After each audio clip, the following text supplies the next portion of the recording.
मोक्षप्रदायनि मञ्जुळभाषिणि वेदनुते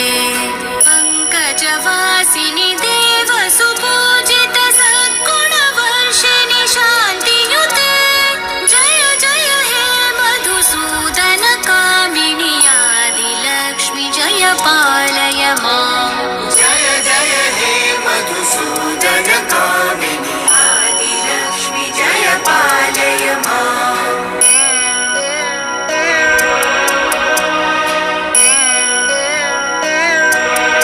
अहि कलिकल्मषनाशिनि